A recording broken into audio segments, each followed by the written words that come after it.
तो चलिए बाबू, प्रेजेंट टेंस के first type simple present tense को समझ लेते हैं। ठीक है, चलिए सिंपल प्रेजेंट टेंस को समझ ले। पहले प्रेजेंट टेंस का फर्स्ट टाइप है simple present tense. Simple present tense, ठीक है। इसका एग्जाम्पल हम क्या दिए हुए थे? इसका एग्जाम्पल हम दिए हुए थे कि मैं सोता हूं, मैं सोता हूं। मैं क्या करता हूं बाबू? तो मैं सोता हूं। समझिएगा बात को।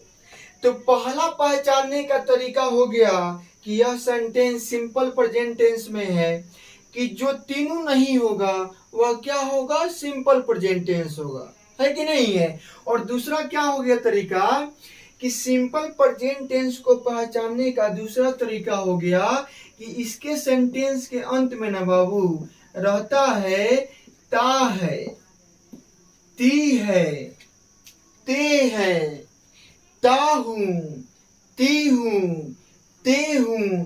यानी त और ह का कॉम्बिनेशन मिल जाएगा ना, तो समझ जाइएगा कि सेंटेंस किस टेंस में है? तो सिंपल प्रेजेंट टेंस में है।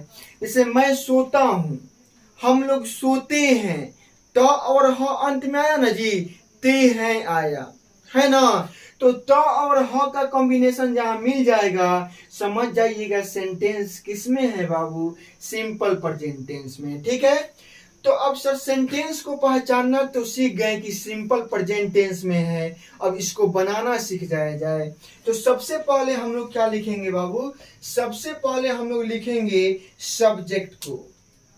सबसे पहले किसको लिखेंगे? सब्जेक्ट को लिखेंगे, ठीक है ना? सबसे पहले सब्जेक्ट को लिखेंगे। अब देखिएगा बाबू, सब्जेक्ट कितने टाइप्स के होते हैं इसको भी देख लीजिए कि जो सब्जेक्ट होता है यह कितने टाइप्स का होता है। सब्जेक्ट कितने टाइप्स का होता है, इसका फुल फॉर्म क्या हो गया? सब्जेक्ट। सब्जेक्ट कितने टाइप्स के होते हैं बाबू? दो टाइप्स के होते हैं। देख लीजिएगा कौन कौन। पहला होता है सिंगुलर सब्जेक्ट। पहला कौन होता है? Singular subject. और दूसरा होता है प्लूरल सब्जेक्ट। यानी सब्जेक्ट कितने टाइप्स के होते हैं? दो टाइप्स के। पहला होता है सिंगुलर सब्जेक्ट और दूसरा होता है प्लूरल सब्जेक्ट, ठीक है ना? सिंगुलर सब्जेक्ट कितने पर्सन को दर्शाता है? कितने थिंग को दर्शाता है? तो एक को दर्शाता है। कितने को? एक को दर्शाता है। जैसे प्रोनाउन में यदि हम लें तो आ जाएगा ही, सी, इट। या किसी भी लड़का का नाम ले लीजिए, राम, रोहन, मोहन, सोहन, कोई भी ले लीजिए। या किसी भी लड़की का नाम ले लीजिए, जैसे सीता, गीता, रीता, कोई भी नाम ले लीजिए। या कोई भी अनकाउंटेबल नाउन ले लीजिए। अनकाउंटेबल नाउन का मतलब है कि जिसको आप गिन नहीं सकते हैं, उसको ले लीजिए। ये सब क्या कहलाता है जी? ये सब कहलाता है सिंगुलर सब्जेक्ट। मिल्क को आप गिन सकते हैं क्या? नहीं गिन सकते हैं, तो कौन सब्जेक्ट कहलाएगा? सिंगुलर सब्जेक्ट कहलाएगा, ठीक है ना बाबू? अब चलते हैं प्लूरल सब्जेक्ट के तरफ। तो प्लूरल सब्जेक्ट के तरफ चलते हैं तो सबसे पहले आई को हम लोग ना, आई को प्लूरल सब्जेक्ट के अंतर्गत रख के ही पढ़ेंगे, ठीक है? तो आई को रख लेते हैं। भले ही यह दर्शाता है एक को, लेकिन इसको हम लोग कहाँ रखेंगे? अभी प्लूरल सब्जेक्ट के अंतर्गत रख के पढ़ेंगे, ठीक है ना? आई हो गया, वी हो गया, यू हो गया, दे हो गया। या जिससे एक से अधिक का बोध हो, जैसे में बॉयज हो गया, ठीक है, गर्ल्स हो गई। ये सब कौन सब्जेक्ट कहलाएगा? तो प्लूरल सब्जेक्ट कहलाएगा, ठीक है ना? कोई दिक्कत? चलिए आगे बढ़ते हैं। यदि कोई दिक्कत हो बाबू तो कमेंट बॉक्स में बता दीजिएगा। चलिए आगे बढ़ते हैं। तो सबसे पहले क्या लिख देंगे बाबू सेंटेंस में? सब्जेक्ट को लिख देंगे। अब सब्जेक्ट होता क्या है पहले इसको समझ लीजिए। सब्जेक्ट क्या होता है? तो सब्जेक्ट का जो हिंदी होता है ना बाबू, सब्जेक्ट का हिंदी होता है कर्ता। सब्जेक्ट का हिंदी क्या होता है? कर्ता। यानी जो कार्य को करता है ना, जो कार्य को करता है उसे हम लोग क्या कहते हैं? सब्जेक्ट कहते हैं, कर्ता कहते हैं। जैसे मैं सोता हूं तो कार्य क्या हो रहा है? यहाँ पे सोने का काम हो रहा है। सोने का काम हो रहा है ना जी, लेकिन सोने का काम कर कौन रहा है? तो मैं कर रहा हूं। तो कार्य कौन किया? मैं ना। तो जो कार्य को करता है ना बाबू, उसे हम लोग क्या कहते हैं? सब्जेक्ट कहते हैं। उसे क्या कहते हैं? सब्जेक्ट। तो यहाँ पे सब्जेक्ट कौन हो गया? मैं हो गया। तो सबसे पहले सब्जेक्ट को लिख देंगे, उसके बाद में ना वर्ब को लिखेंगे। तो वर्ब के पहला रूप या वर्ब के पांचवें रूप का उपयोग किया जाएगा। वर्ब के पहले रूप का उपयोग किया जाएगा या वर्ब के पांचवें रूप का उपयोग किया जाएगा। ठीक है ना? अभी वर्ब क्या होता है, ये वर्ब का रूप क्या होता है, तो समझ लीजिए इसको। भी का बाबू फुल फॉर्म हो गया वर्ब। ठीक है? और वर्ब का हिंदी होता है बाबू क्रिया। वर्ब का हिंदी क्या होता है? क्रिया। याद कीजिए टेंस का डेफिनेशन। टेंस क्या करता है बाबू? तो किसी कार्य के होने का समय बताता है। कार्य मतलब क्रिया। किसी क्रिया के होने का समय बताता है। कौन? तो टेंस। आगे बढ़ते हैं। तो वर्ब को पहचानने का तरीका क्या है? तो वर्ब को पहचानिएगा कैसे? तो सुनिए बाबू, वर्ब वाला जो शब्द होगा ना हिंदी में, वर्ब वाला जो शब्द होगा हिंदी में, उसके अंत में ना होगा। उसके अंत में क्या होगा? ना होगा। जैसे खेलना, कूदना, पढ़ना, पढ़ाना, बोलना, सुनना, दौड़ना, टहलना, खेलना, ये सब क्या हो गया? वर्ब हो गया। यानी कि वर्ब वाले हिंदी शब्द में क्या होगा? अंत में ना आएगा। अंत में ना आएगा तो समझ जाइएगा कि यह क्या है? क्रिया है। क्या है बाबू? क्रिया है। तो आप कहिएगा कि सर यहाँ पे तो सोता है, तो सोता है तो अंत में ना तो नहीं है, तो ये वर्ब कैसे हुआ? तो बाबू सेंटेंस को सुटेबल बनाने के लिए ना टा लगा दिया गया है। लेकिन यदि सोता शब्द का प्रयोग कीजिएगा ना तो सोता कोई शब्द ही नहीं होता है। होता है? नहीं। यानी कि सोना, सोना शब्द होता है, सोना। ठीक है? इसी को यदि फ्यूचर में दर्शाना हो तो सेंटेंस को सुटेबल बनाने के लिए हम लोग क्या बोलेंगे? मैं सोऊंगा। मैं क्या करूंगा जी? सोऊंगा। यानी सोना को क्या बना दिया गया? सोऊंगा। तो सेंटेंस को सुटेबल बनाने के लिए अंत में क्या लगा दिया गया है? ता लगा दिया गया है। यानी वर्ब को पहचानने का तरीका क्या हुआ बाबू? कि वर्ब वाले हिंदी शब्द में अंत में क्या होगा? ना होगा। अंत में क्या होगा? ना होगा। जैसे पढ़ना, पढ़ाना, दौड़ना, इस सब के अंत में ना है ना बाबू, इस सब क्या कहलाएगा? वर्ब कहलाएगा। कोई दिक्कत? चलिए आगे बढ़ते हैं। अब वर्ब देखिए, वर्ब तो समझ गए क्या कहलाता है। अब सिंपल प्रेजेंट टेंस में वर्ब के किस रूप का उपयोग हम लोग करेंगे? पहले रूप का या पांचवें रूप का उपयोग करेंगे। अब पहला रूप क्या होता है, पांचवा रूप क्या होता है, चलिए इसको समझते हैं। तो सुनिए, वर्ब के ना बाबू 5 रूप होते हैं। कितने टीचर लोग बताते हैं कि 6 रूप होते हैं। आपको बस इतना ही जानना है कि 5 रूप होते हैं। अभी कितना जानना है? 5 रूप होते हैं। वर्ब के कितने रूप होते हैं? 5 रूप होते हैं। और सिंपल प्रेजेंट टेंस में वर्ब के पहले रूप का उपयोग किया जाता है और वर्ब के पांचवें रूप का उपयोग किया जाता है। वर्ब के कौन कौन रूप का उपयोग किया जाता है जी? वर्ब के पहले रूप का या तो वर्ब के पांचवें रूप का उपयोग किया जाता है। अब वर्ब का पहला रूप क्या होता है? वर्ब का पहला रूप क्या होता है? तो सुनिएगा बाबू, वर्ब का जो मूल रूप होता है ना, उसे हम लोग कहते हैं V1। वर्ब का जो मूल रूप होता है, जैसे पढ़ना का रीड, पढ़ना का क्या हो गया बाबू? रीड हो गया, तो रीड आपका कहलाएगा V1। जो मूल रूप हो गया वो कहलाएगा V1। पढ़ाना, पढ़ाना का क्या होता है? टीच होता है, तो ये मूल रूप हो गया, तो ये क्या कहलाएगा? V1। ठीक है ना। दौड़ना, दौड़ना का बाबू रन होता है, और रन क्या है? मूल रूप है, तो ये क्या हो जाएगा? V1 हो जाएगा। और जब हम इसी V1 में, सुनिएगा बाबू, जब हम इसी V1 में एस या ईएस जोड़ देते हैं, क्या जोड़ देते हैं? एस या ईएस जोड़ देते हैं। इसी V1 में जब हम एस या ईएस जोड़ देते हैं, तो यह क्या बन जाता है जी? V5 बन जाता है। क्या बन जाता है बाबू? V5 बन जाता है। जैसे रीड V1 हो गया, इसमें एस जोड़ दीजिएगा तो क्या हो जाएगा? रीड्स हो जाएगा, और रीड्स क्या हो जाएगा बाबू? V5 हो जाएगा।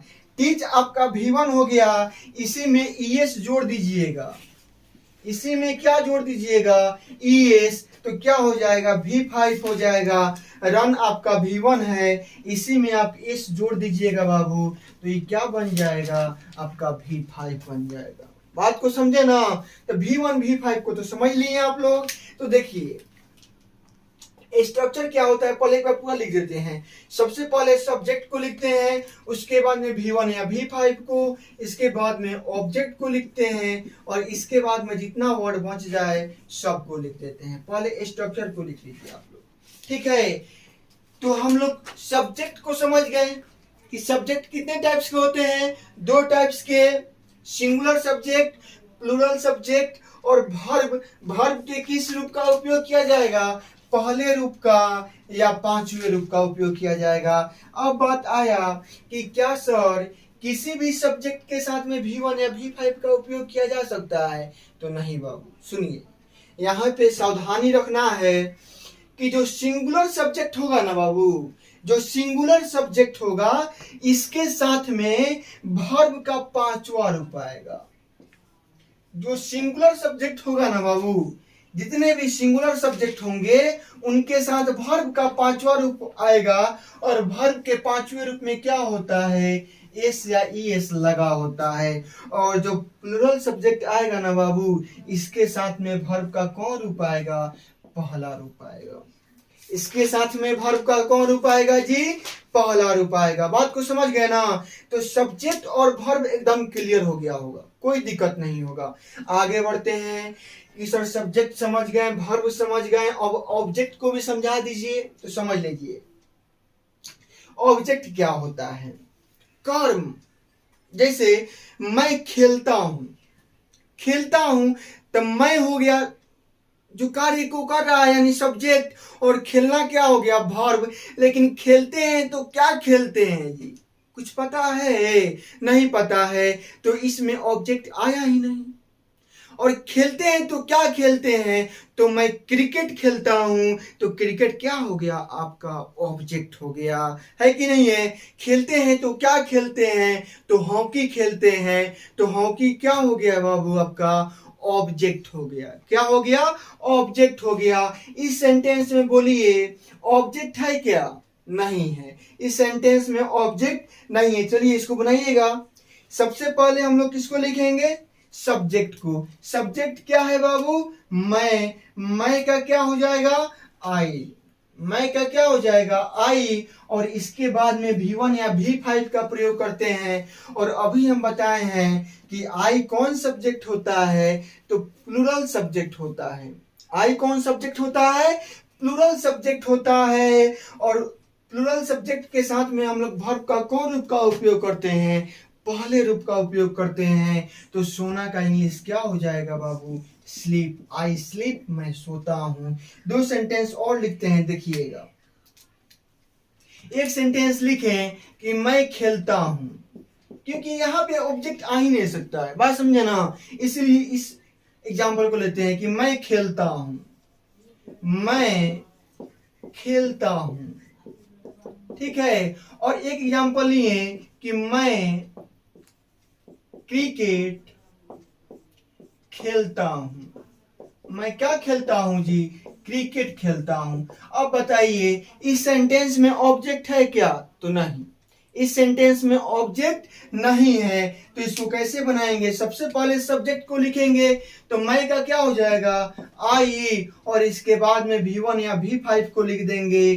तो भी आई के साथ में वर्ब का कौन रूप आएगा बाबू? पहला रूप आएगा। तो आई के साथ वर्ब कौन है? खेलना। और खेलना का V1 क्या हो जाएगा? मूल रूप क्या हो जाएगा? प्ले हो जाएगा। मैं क्रिकेट खेलता हूं, इसका क्या हो जाएगा? सबसे पहले सब्जेक्ट को लिखेंगे, इसके बाद में वर्ब को लिखेंगे। वर्ब क्या है? खेलना। तो क्या हो जाएगा? आई प्ले, और खेलते हैं तो क्या खेलते हैं जी? क्रिकेट खेलता हूं। खेलता हूं तो क्या खेलता हूं? क्रिकेट खेलता हूं। तो क्रिकेट क्या हो गया आपका? ऑब्जेक्ट हो गया। क्रिकेट क्या हो गया बाबू? ऑब्जेक्ट हो गया।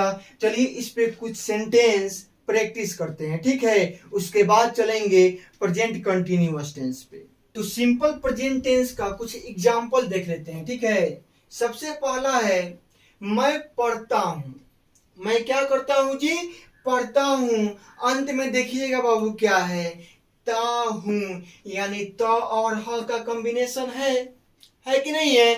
और त और ह का कॉम्बिनेशन है, यानी सेंटेंस किस टेंस में होगा? सिंपल प्रेजेंट टेंस में होगा।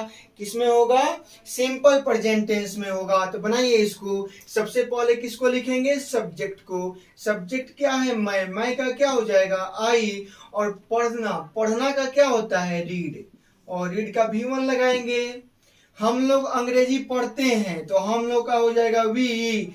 और V1, वी क्या है? प्लूरल सब्जेक्ट है। तो V1 क्या हो जाएगा? रीड। वर्ब क्या है इसमें? पढ़ना। और क्या पढ़ते हैं? तो इंग्लिश पढ़ते हैं। तो इंग्लिश का क्या हो जाएगा बाबू? इंग्लिश हो जाएगा। आप हिंदी पढ़ते हैं तो क्या हो जाएगा? You read Hindi. You read Hindi. वह पढ़ाता है। वह यानी क्या जी? लड़का है ना। तो लड़का के लिए जब वह आता है तो वह का इंग्लिश क्या होता है? ही होता है। और पढ़ाना का क्या होता है बाबू? टीच। लेकिन याद कीजिए ही क्या है? सिंगुलर सब्जेक्ट है।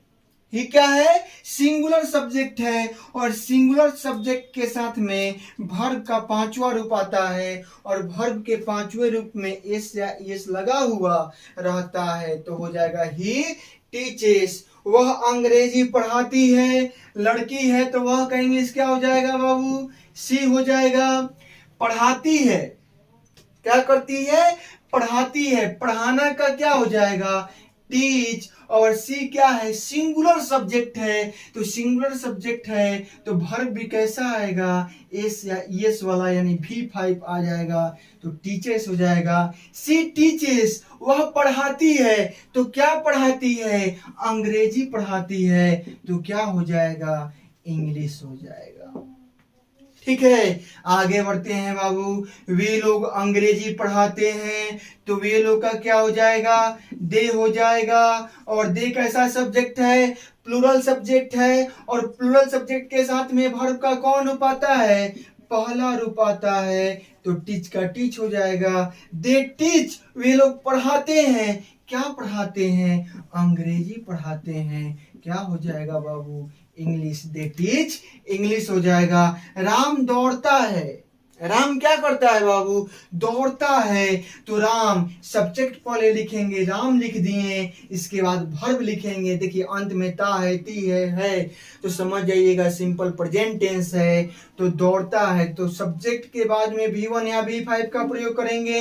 राम कैसा सब्जेक्ट है? याद कीजिए, एक को दिखा रहा है तो सब्जेक्ट कैसा होगा? सिंगुलर सब्जेक्ट होगा। और सिंगुलर सब्जेक्ट के साथ में वर्ब का पांचवा रूप आता है। तो रन में क्या लगा देंगे? इस लगा देंगे। सीता खाती है तो सीता का क्या हो जाएगा बाबू? सीता का सीता हो जाएगा। और खाना का ईट हो जाएगा। सीता सिंगुलर सब्जेक्ट है, इसीलिए इसके साथ क्या लगेगा बाबू? इस लगेगा। बात को समझ गए ना? तो आपका सिंपल प्रेजेंट टेंस फिनिश होता है यहीं पे। चलते हैं हम लोग प्रेजेंट कंटिन्यूअस टेंस।